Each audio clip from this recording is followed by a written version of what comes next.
If the only tool you have is a hammer, you're going to see the whole world as a nail. And you can see how that could be a problem. The goal about this page and everything that we're going to be talking about is to give you more tools to be able to solve more problems. As we discussed earlier, there's only two ways to make money in this world. One is going to be off your investments, and one is going to be off your physical labor. As you increase your tools, you increase your wealth, you get a certificate, college, whatever it is, you're going to be able to earn more, an hour. Hours are tapped. Investments earn money even when you sleep, right? So we got the basics. I just want to talk to you guys for a quick second before we do like an official deal breakdown. And my thing is, don't be scared. If you are watching this page or you see this, don't be scared about investments. Don't be scared about wanting to buy your first rental or jumping in. Everyone's going to tell you all this stuff like, oh man, it's so hard. You got people running away. You have this. You know what? It is hard. It's not that hard, but it is hard. If it was easy, everybody would do it. If it was just simple as, oh, you just buy a house, rent it, and you get money every month, and there's never going to be no problem, everybody would do it. Everybody would be a millionaire, but it's not that simple. There are problems there. But don't ever let that discourage you for something that you want to build for yourself and your family and your future. Anyone that tells you that, tell them okay. That's fine. But do your homework, do your research, and go for it. If you're scared and you're already mentally defeated, and if you already shut yourself out, like, oh, it's too complicated, I can't do this, you're never going to want to take that jump. You're never going to want to take that leap. You'll always be stuck at 0 or stuck at maybe 1, right? So first thing is don't get mentally defeated, ever. Whatever it is, have faith in yourself, because all the education is out there. Anything that could go wrong, someone's probably done a YouTube video on it or something on it that you're going to be able to reach out with. And there's a pretty large community of people that own rentals and stuff that support each other and help each other out. So number one thing is, if you're here, it's a good thing. You clicked follow. It's a good thing. That means you're not mentally defeated. It means you wanna do this, or you're at least intrigued, right? That's a good thing. So some key terms that you're gonna have to know on this one. I'm gonna post all these the numbers I'm gonna say out loud and all that. I mean, if you really want to write it down, you can, and kind of like follow with it in my logic. These are very, very conservative numbers. These are very realistic numbers, at least for this area. I mean, every area, it's different. Real estate is like, you go one town over and it's a different beast, right? So we're going to use very generic numbers, and you can kind of use this because not like a whole formula, but I put like percentages of why I got those numbers, and I'll talk about them. And at the very end, I'll explain it. But some of the terms you're going to have to know is ROI, which is, your return on your investment. And in this case, it'd kind of be ROET, which is your return on your equity. Because ROI, I guess, technically falls into another term, which is IRR, which is the internal rate of return. So that's just something you need to know. We'll talk more about it towards the end. And see, this is for one single family home. And I'll tell you why at the end of the video, why I personally don't like, well, I mean, I'll tell you the pros and cons at the end. So we'll break this down. So let's say, you saved up some cash. How much cash do you need? Let's say 20,000. And let's say you have a turnkey property. And what a turnkey property means is it's done. You're not going to have to put paint on the walls or new windows or renovate anything. It's just everything's done. It's rent. Heck, you might even have a renter. They're the person selling for who knows, kids going to college, or they want to retire, or they're selling to move up to get more properties. Who knows? But they're selling it to you. They say, hey, I'll give you this rental. It's going to be $100,000, and it's earning, assumptions, this is assuming it's earning $900 a month. You say, okay, I'm going to go over to Mr. Bankman. He says, oh, it's a commercial, right? Yeah, it's a commercial, unless you live in it. And now if you tell the bank you're going to live in it, and you do live in it for like 6 months to a year or whatever, then you leave, you could get better terms on the rates. But the bank says, okay, we'll give you a loan for $80,000. You give us 20. And that $80,000, we're going to charge you, I got the number, sorry, looking at it on the side though, but we're going to charge you 5.2% for 30 years, right? So that means your mortgage every single month is going to be $422. So for the next 30 years, you'll be paying $422 a month to pay off that 80. Now, what also gets factored in this is property tax. And usually what I like to use for, and it fluctuates obviously depending on the area around it and the surveys done, but I like to put away 1% of the overall purchase price. So in this case, we bought the house for 100. 1% of 100 is $1,000. You divide that by 12, you get $84 a month in taxes. Then next we're going to have insurance. In this area, it's $500 a year, and divide that by 12 months is $42, and that just covers. I mean, your deduction's higher because it's cheaper. It's like a $5,000, if the house burns down or something, but it's $42 a month. And also, we're going to add $1,000 of CapEx. Okay. CapEx is capital expenditures. I put away 1% of purchase price a year. So same thing as the tax. It's $1,000 a year, which equals $84 a month. So CapEx, capital expenditures, is just when natural like wear and tear, like the roof's going to eventually have to be fixed. Maybe some tiles have to be fixed. Maybe the place has to get painted later. And it's not necessarily the tenant's fault. It's not because they punched a hole in the wall. It's just natural wear and tear, and your capital, and it's an expenditure because it's coming out of your pocket. So that's what they call it, CapEx. That'll be at $84 a month. Your vacancy rate. So this is also what I put into when I evaluate a deal. So vacancy rate is, you always drive by when you're younger, or even now when you see a hotel that says vacant or vacancy or no vacancy.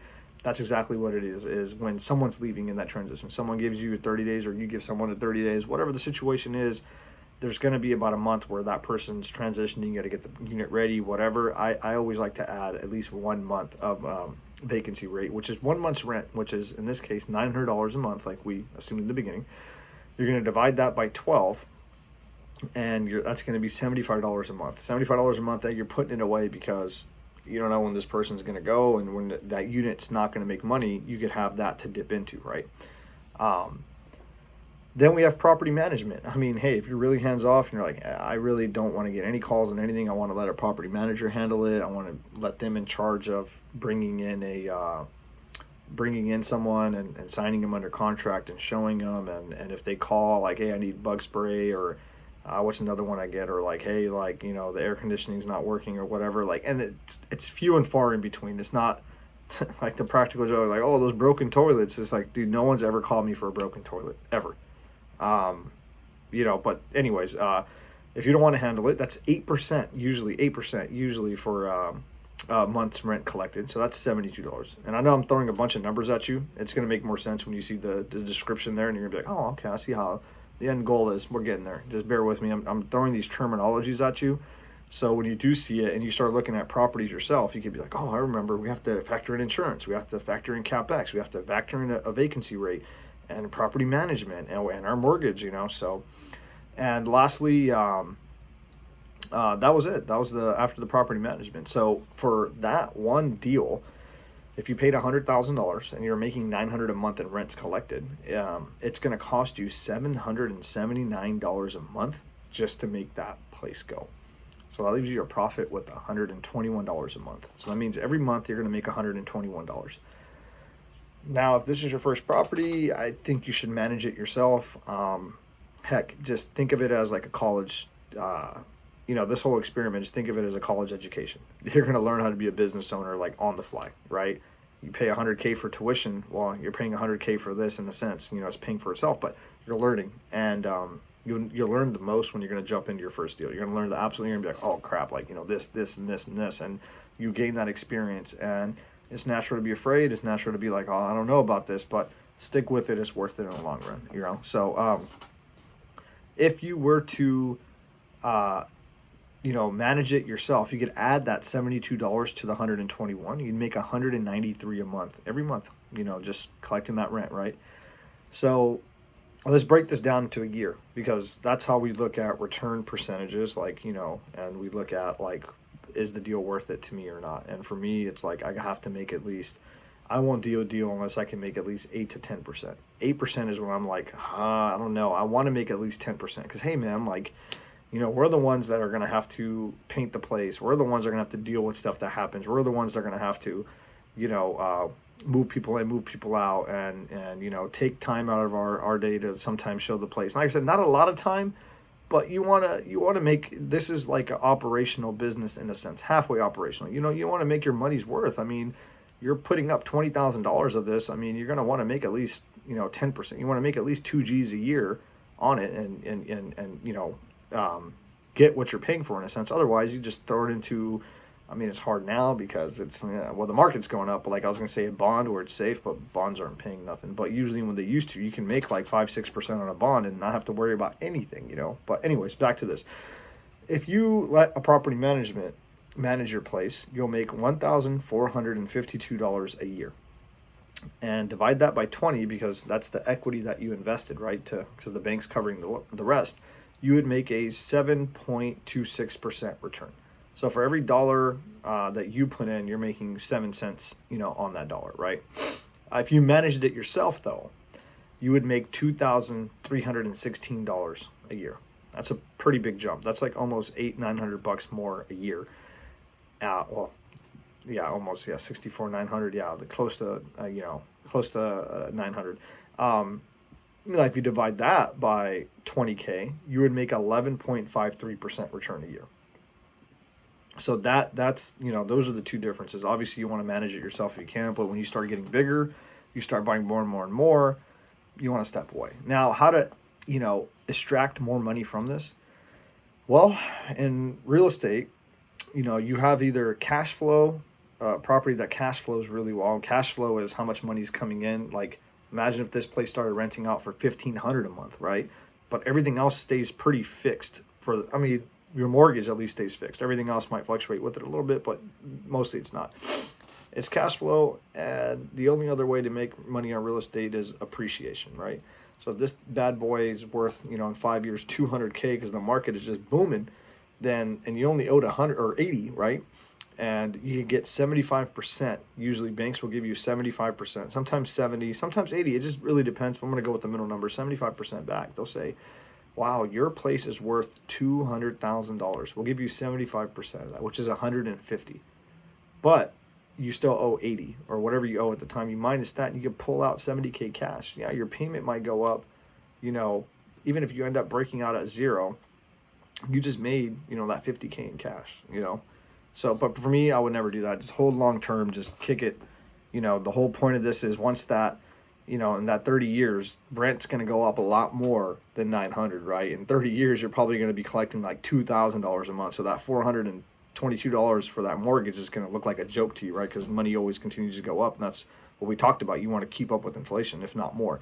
So in the long run, this is going to be a great property for you. When it's done in 30 years, this is your first one. You would have made your money back. Even at 11% in 9 years, you made your money back. At 7% in 13 years, you made your money back.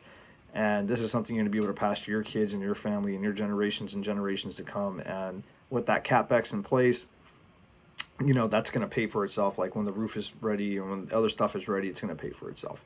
But the main thing is also you have an IRR, which is the internal rate of return. And that's when you actually calculate the mortgage that you're paying. Not the interest, but like, if that 422, maybe like $300 of that right now is interest and 100 is profit, that's equity that's being built. So if you factor that in, your percentages are going to be a lot higher. A lot of people don't look at the internal rate of return because internally, the next month you're not going to owe 80,000. You're going to owe 79,900 and 900, right? And in the next month you're going to owe 79,800, and it's going to go down. And that's still money that's there. You just can't touch it until you can refi it, right? Until you refinance it, then you can access that capital. So that's the IRR. That's the internal rate of return. And the only way you do that calculation is you just add your principal for the year and add that to your return, divide that by 20K. But lastly, I just want to end this video, pretty much like on a positive note to make you guys feel like, hey, I know there's a lot of numbers, but to reiterate, don't let someone tell you what you can't do. Don't be scared of your own limits. We are all capable of doing this. Everyone is capable of owning a rental property, making investment, and making something for themselves, making something for their family, making something for their future. There is nothing stopping you other than you yourself mentally. So get over that mental block. If that means more education, get that. If that means just going out there and learning more from other people, do it. You could do it. It's not hard.